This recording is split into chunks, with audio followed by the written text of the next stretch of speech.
السلام عليكم ورحمة الله وبركاته داودياشا قيمها يقدرين تمدن waxaa ii suurto gashay in aan waraysi la yeesho wasiirka gargaarka iyo maareynta masiibooyinka ee dawladda federaalka Soomaaliya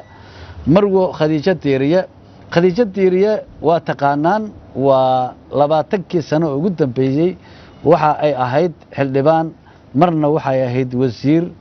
waxay wax ka soo dhistay dhammaan dawladihii kala duwanaa ee dalka soo maray waxaan rajaynayaa in ay taariikh kooban iyo waxyaabo kala duwan naga sii doonto in Soomaaliya sababta siyaasadeedu ay af ulaada waa ku mahad celinaya fursadda qaaliga ee aad nasiisay haddaan nahay telefishinka Somali Cable waxaan rabaa inaan ku weydiiyo 20 sano ma jirin wadanka dawlad ku guuleysatay in ay dastuurkii qabyo tirto in ay maaragtay doorasho hal qof hal cod ay gaarsiiso in muxuu ahaa maxkamadihii dastuuriga ahaa iyo golihii adeeg garsoorka in amniga ay ku guuleysato maxaad u malaynaysaa in ay ilaa waqtigaas ilaa hadda hor taagan tahay dawladnimada Soomaaliya arintaas bismillaahir rahmaanir rahiim Xasan Cadde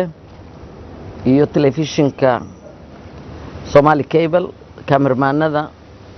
naga duubay iyo guud ahaan shaqaalaha Somali Cable aada u mahadsantihiin fursadda maanta aan idin siiyay anigay fursad ii tahay waraysi in la yeesho kaligiin ma aha dabcan waxaan la gudbinayo ama la rabo waa wax un dalka iyo dadka ku saabsan intii aan goobjoog ka ahay ama aan ogahay ama taariikhdaas aan qayb ka ahaa wax ka sameeyay na waa sheegaya waa runta dalkani 20 sano ayaa dawladii carta lagu soo dhisay laga jooga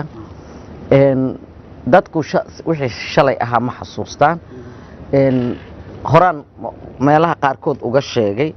qarankan dadkiisii ayagoon u diyaarsanayn dawladii 21 sano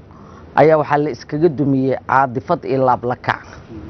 oo wax badan lagu badqabay 20 sano dadka maamulaya bini aadan ay ahaayeen wax waa ka qaldami kareen laakiin from scratch in laga soo reebo oo wax la burburiyo nidaam lagu tashtay ma ahayn waxay ahayd rejiimka la iska qaado la iska sameeyo taa waxaan barbar dhigaa maanta caalamka waxa ka jiro wadamada ka jiro kulli kacdoonna la sameeyay carabaha ka bilow rejiima la sameeyay meel degtay wali mustaqana meel deganaansho heshay wadan laab la kaca annaga 30 sano aan wax ku dumiyay oo deganaansho haysta oo nidaamkii meeshii inuu ka socdo haysta ma jiro kulli waa burbureen walina waa sidii ayaa la isku haystaa marka ka fiirsasho la'aan fiiri waxaan haday xun yihiin waa inaan xumaan dambe soo noqon adaa arkay xumaantii aqoon-yahankeedii aad tahay indheergaradkeedii aad tahay odaygeedii aad tahay hooyadeedii aad tahay jaamicigeedii aad tahay professorkeedii aad tahay adaa arkay wixii inay xun yihiin Soomaa taas xilligaas waa dhacday laakiin taas xilligaas waa dhacday laakiin waxaan ka hadlahayaa 20 sano ugu dambeeya 20 sano oo dawlad ku meel gaara iyo dawlad rasmi intaba aan wada joognay maxaa sabab u ah in la waayo dawlad ku guuleysata maadaama marka wixii sidaas laab la kacaas lagu dumiyay wali Soomaali laab la kaciyay il taagan tahay haddana aan kula joogo na laab la kaciyay il taagan tahay waxa laga soo galay markii burburay dawladda Ali Mahdi la sameeyay madaxweyne Ali Mahdi in baa la sameeyay oo xukuumad iyo madaxweyne ah alla dhisay intiina haddana lama ilaashan nidaamka dadka iska leeyihiin oo dhaxalka ummadda ah haddaan la ilaashan dimuqraadiyadda aan sheeganayno annaga halba baalba kamaynan soo rogin tii 10 sano kadib ayaa carta 13 shir oo lagu soo wada fashilmay oo lagu kala kacay ayaa haddana carta unugan dawladnimo lagu dhiso ha lagu dhiso charter la sameeyay charterka waxa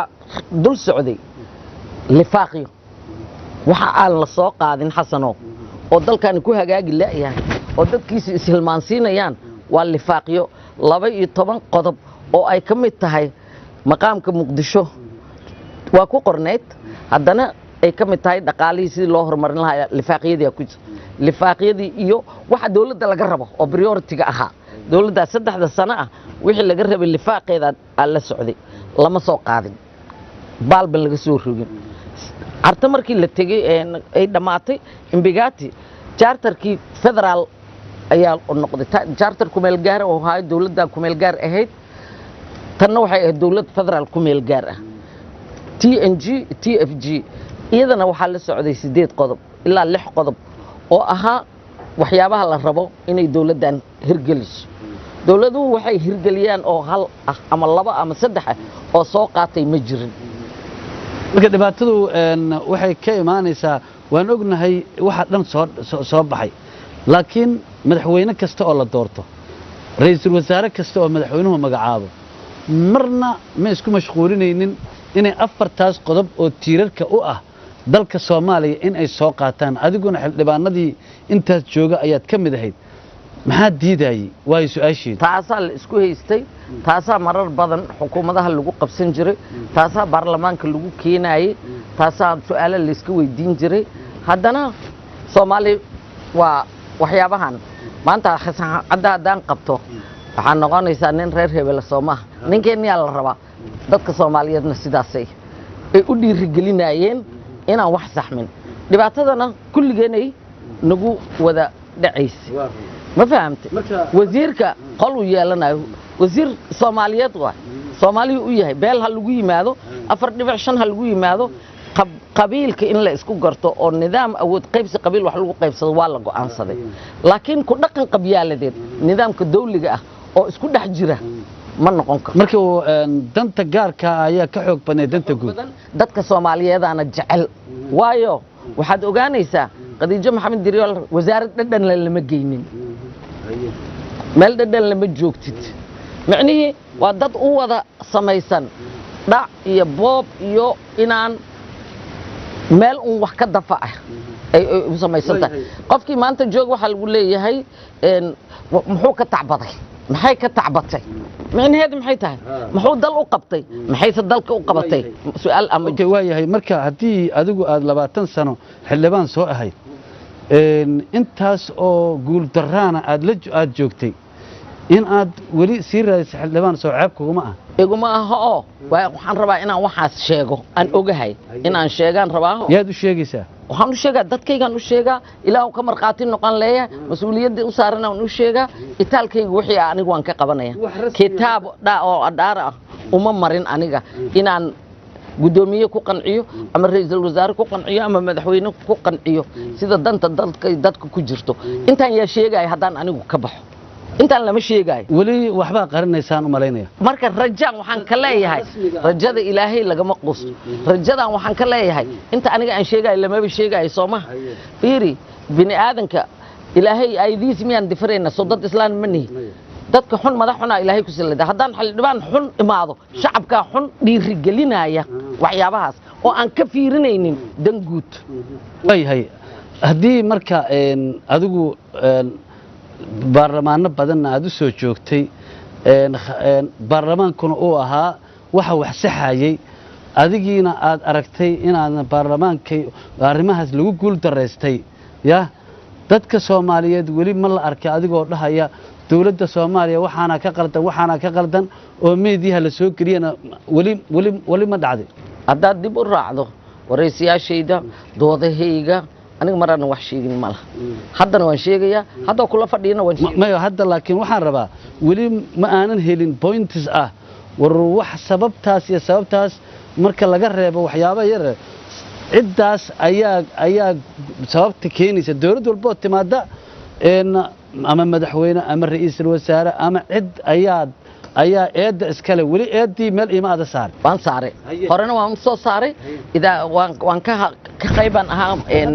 magaciisigii maxaa la waxyaabihii la soo maray waxaa eedda iskale koow shacabka Soomaaliyeed laba waxaa iskale hay-adihii soo maray oo isla xisaabtan hadduu jirin adiga haddii xasan oo lagu xisaabin waayo cameramanka miyaan qabanaya waa madaxdan la xisaabinayn way maya ma aha madaxda kaliya baarlamaanka laftirkiisa ayada wax ku leh oon anigu kamid ahaa wax ku leh marka waa wax collective ah oo aan rabo si guud inay wax u bedelmaan ma aha si shakhsi ah ama xildhibaan ama madaxweyne wax bedel fiiri 275 plus aqal saraba ma jirin aqalka sare hadda uu bilowday madaxweyne iyo ra'iisul wasaare iyo golo wasiiro marba tira ah 300 400 Soomaali haday xun tahay dalka inay dhowr iyo 10 milyan haysan lahayn may kula tahay waa gartay ma haysan lahayn mid aan la sii keen leexin lahaa marka waan ku taageeray dadka ku taageeraya qaladkaana waxaan diidanahay inay runta ka abaaraan waxaan arkaa meel saxsan iyo arin saxsan oo laga hor imaanayo waxa looga imaanayna waa dan qaasa iyo dalqad marka inay dalqada meesha ka baxdo oo danta qaaska ka baxdo Soomaali ilaa ay gaarto Allahumma balaqtum ilaa ka marqaati noqo ani waan sheegaya maadaama xildhibaankii ugu waqtiga dheeraa aad ka mid tahay eedahaas waxbaad ku leedahay Soomaali umalihiyo saafinimada ay badbaadisay waxaan u badbaadayo oo aan u joogo oo aan cidi ii soo gaaraynin saafinimada waay ilaahayna oo umada ka raali aamiya ya umada raali igama ilaah raali iga ee marka kitaabkii aan xaq ku maray baan xaq ku difaaca waayahay inta badan markaad baarlamaanka tagto waxaad tira cid ila tirtami karta lama arko anigu awoodeyda iyo qabiilkeyga waxaygaan haystaa dad badan oo 20 sano oo ama dhalinyaro ama dad waaweyn oo kursiga adiga aad ku fadhida eeganayana waa joogaan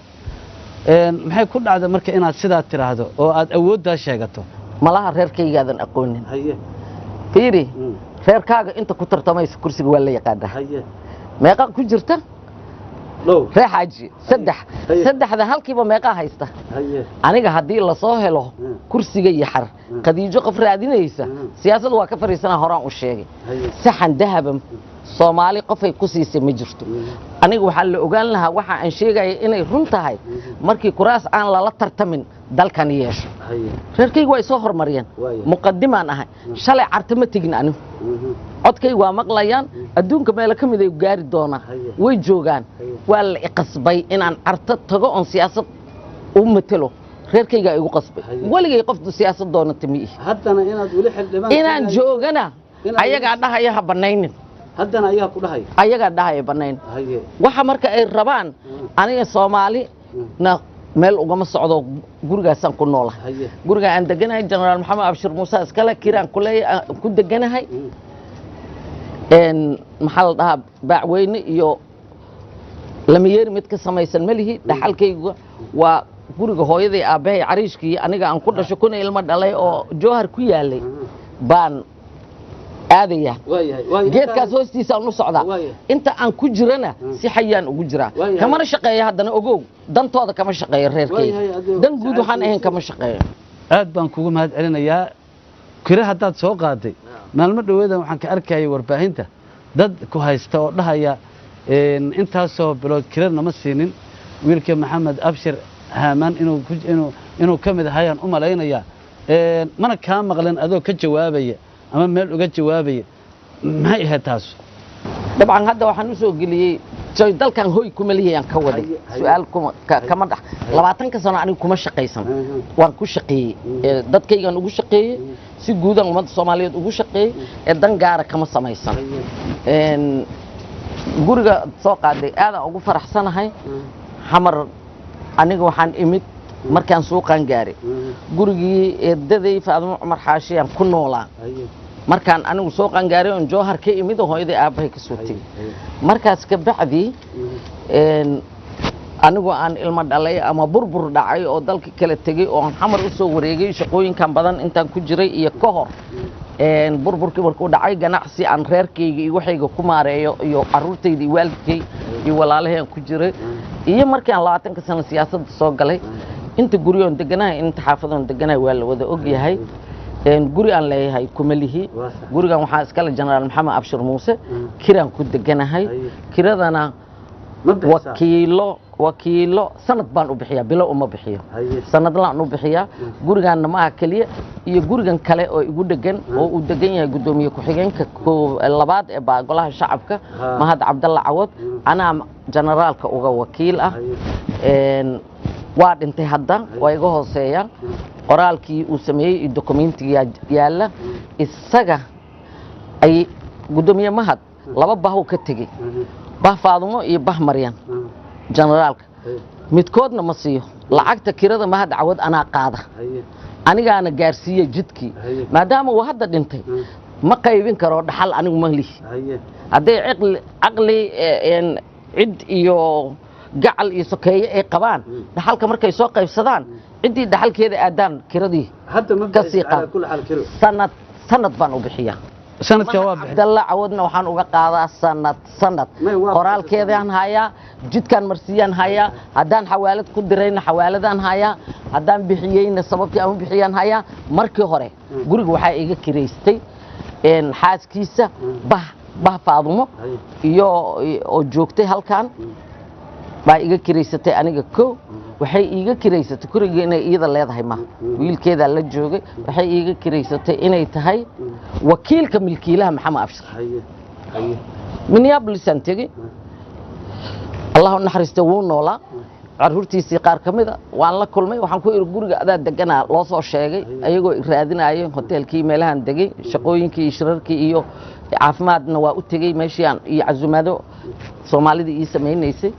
waa raadiyay waxaan ku iri waan bixiyaa kiraan bixiyaa reerkaagaana bixiyaa umana qaataan kirada inay ayagu leeyihiin waxaan ku saxiixay milkiile aniga qof weynaan ahay war heshiis baan shalayna kala qoranay maantana kala qoranay wuxuu igu yiri aniga milkiilaha aniga inaan ku sheegay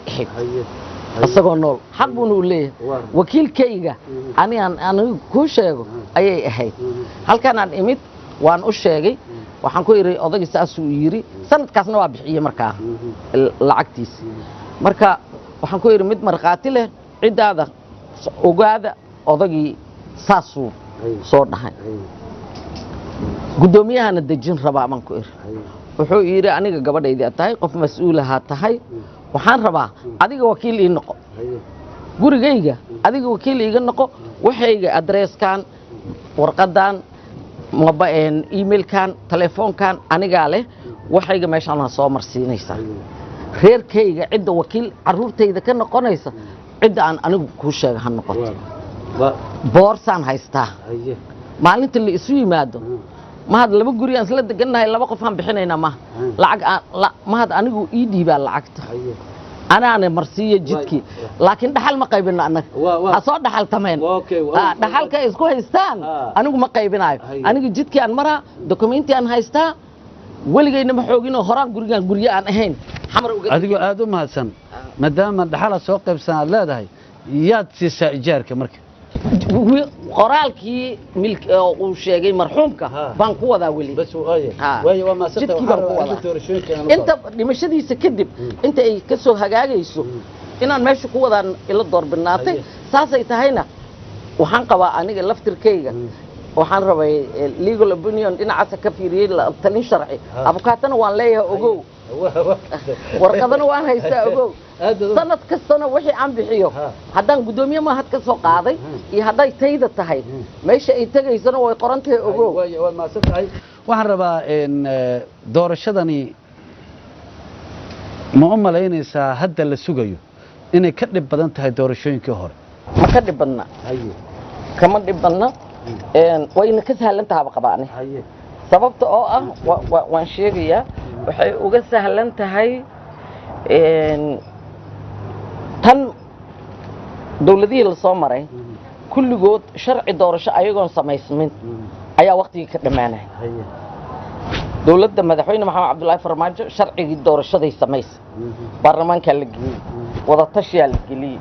cid kastaa ka biyo diiday waa lagu noqday mar labaadaa la sameeyey waa lagu noqday waa laga biyo diiday dhuusmareebaa la tegey sidii haddana loo fariistay xagga ka gedi waa la soo wada dhamaystay waa ogeed baarlamaanka iyo labadiisi aqaloo isku raacay oo madaxweynuhu saxiixay ayuu madaxweynuhu soo istaagay dalka iyo dadka isku hayo habeen madow ku soo baraarugnay inaan la kala tegin baan rabnaa in aan soo qaadano oo aan rabno inaan wixii sharciga baarlamaankana waa ku raacay heshiis siyaasadeeda 17 September xasan uu la gaaray kaasa baarlamaanka noo ku soo celiyay kiibaan haddana meel marinay waxa socdo waa processkii oo lagu soo dhisayay heshiiskii siyaasadeed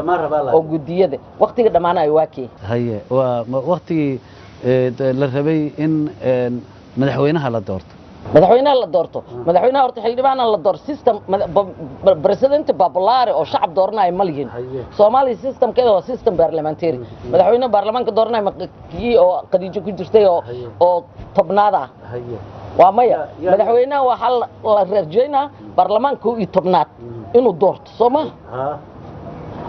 baarlamaan tobnaad inta uu jiro 29 baa miisaaniyada la ansixiyay December mandate-ka baarlamaankan wuxuu ku ekaa 27 sharcigaas waa socdaa miisaaniyada dalkana taasay sharci ku tahay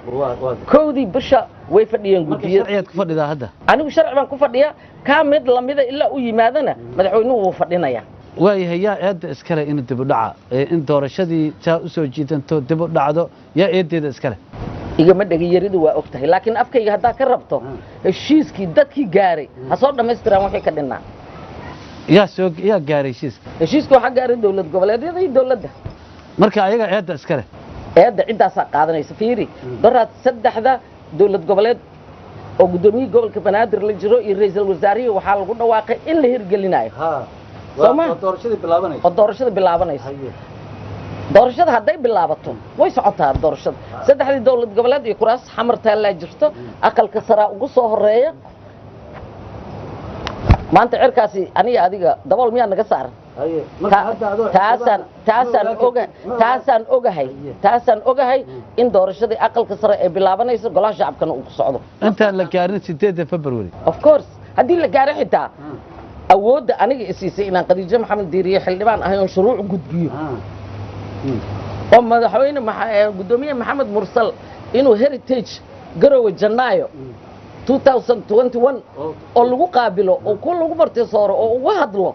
siisay baa 8 Febraayo after hadii xitaa hal xab soo bixi waayo madaxweyne Maxamed Cabdullaahi Farmaajo siinaysa inuu madaxweyne sii ahaa waxaan ogaa adigoo saaxiib dhow la ah ra'iisul wasaaraha Soomaaliya Xasan Cali Khayre oo waliba mararka qaarkood uga dhawaa ra'iisul wasaare kasta haddana waxaan maqlay inaad riditaankiisa qayb aad ka ahayd ra'iisul wasaare Xasan Cali Khayre ra'iisul wasaarayaashii aan la soo shaqeeyo koo ka yahay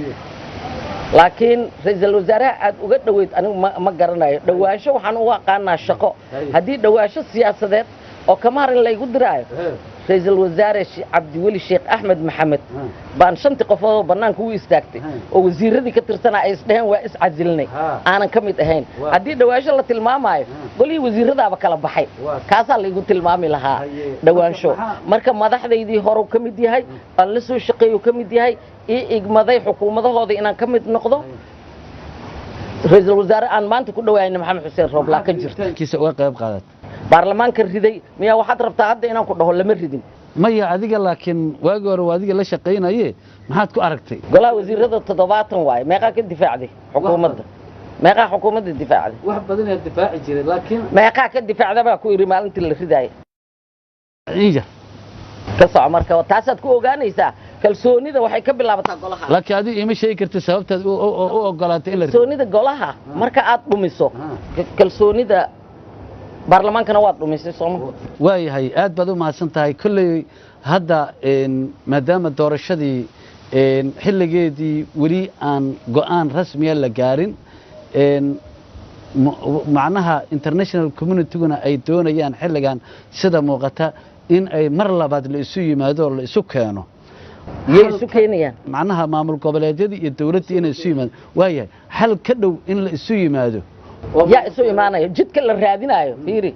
isu imaashaha aniga dawladda aan ka tirsanahay cid isu imaanaysa iyadoon doorashada la bilaabin oon la hirgelinin sidii uu ra'iisul wasaaraha u yiri dawladdu isuma imaanayaan maxay isu imaanayaan shaqa laga rabaa nin walba goobtiisa inuu tago soo saara laga rabaa ra'iisul wasaaraha laakiin laba maamul goboleedyada maqan hadday maqan yihiin waa ayaga mas'uuliyaddu saaran tahay ma laga tagi karaa way soconaysaa dalka intiisa kala muxayirnaana marka waxaa rabtaa in ay ayagu inta sugaan hadhow la yiraahdo qadiijo xildhibaan maaha maxamed cabdullaahi farmaajo madaxweyne maaha roobla ra'iisul wasaare maaha inta la qalaayo annaguna waa qaybinaynaa ogow marka laakiin maxay u bilaabi la yihiin waa inay bilaabaan way ku qasban yihiin waxaan rabaa su'aasha kale adigoo aad u mahadsan oo waliba fursadan aad nasiisay mar kalena kaaga mahad celinayo dalkan wada beel caalam ayaa joogta dhaqaale badan ay ku bixisaa dawladdaanuna sida muuqata xoogaa dawladihii kale waxay uga duwan tahay in ay awood saartay bannaanka iska dhigtay wax yar maxaad u malaynaysaa dawladihii kalena inay gacanta uga hayeen dawladdan hadda joogtana ay beeshii caalamka maxay ku kala duwanaayeen waxay ku kala duwan yihiin meesha aan raba haddaa timid cabsida jirta iyo gargariirka muuqdana haddaa timid beesha caalamka madaxweyne maxamed cabdullaahi farmaajo isagaa sheegay isagaa hadlay waxa uu raadinayay oo baarlamaankii labada aqal uu u kasbaday fiiri madaxweynayaashii hore waa laga hor imaan jiray madaxweyne farmaajo lagama hor imaanin isagoo og inuu sharci baarlamaan yahay ayuu go'aankaas qaatay baarlamaankana u soo gudbiyey waay ay u kasban waayeen madaxweynayaashii hore baarlamaanka system parliamentary bay ku noolaayeen labo beesha caalamka dariiq saxa markaad haysato oodan laalaab adigu shawr la gelin madaxweynaha maalintii uu xilka qabanayo uu sheegay inuusan shawr la gelin dalkiisa iyo dadkiisa ka shaqaysto oo uu kasbado tiyuu sameeyey faragelin meeshii farta lagaa gelin lahaa haddaad adigu marka horeba soo owday yaa ku faragelinaya cabsida jirtaa kuu sheegaa marka madaxweynayaashan waa la joogaa horaan u sheegay soomaaliya 2000 siyaasiyiin waay waxa isbabedelaay aniga ma baxaayo waxaanan u bixaynin kuwa kale aan bixaynin haday baxaan waa soo noqonayaan umada kale danka ma laha raaciyay noo wada yihiin annagaasay dulmi iyo dulmi daro iyo xaq banagu difaacaan sidaasay u joogtaa waxa u cad ay leeyihiin wada hadal baan rabnaa iyo beesha caalamka rabnaa madaxweyne maxamed cabdullaahi farmaajo waa madaxweynaha kaliya oo asagoo hadda muddaxileedkiisa dhamaysan ay caddahay soo noqoshadiisa asagaadna dooranaysaa aniga qadiijo hadday weydiiso awi maalin farmaajana oo waa yahay on cod yeesho oo noolahay oo waqtiga ilaahay i gaarsiiso waa yahay waxaan ku dhihi lahaa marka rajadaas muuqato waaye waxa laga gariiray wuxuu kasbaday adeegyada bulshada dhaqaalihii ciidankii cadaaladii haddaad su'aaliga weydiiso raadka maxaa ugu dambeeya 4 sano la joogo meeqa guri daraada Cumar Finish ugu horeysay oo la haysta la soo celiyay horumarka iyo adeegyada iyo laamiyada waxaad og tahay kee way ka ku fakiray ilaa iyo wuxuu marayaa afgooya afkeeda inta la marayaa dhismayaashii adeegyada bulshada la marayaa hal diidaysa maqaarka daldalo lama goys dadka aan inta u muuqan shalay Soomaali way og tahay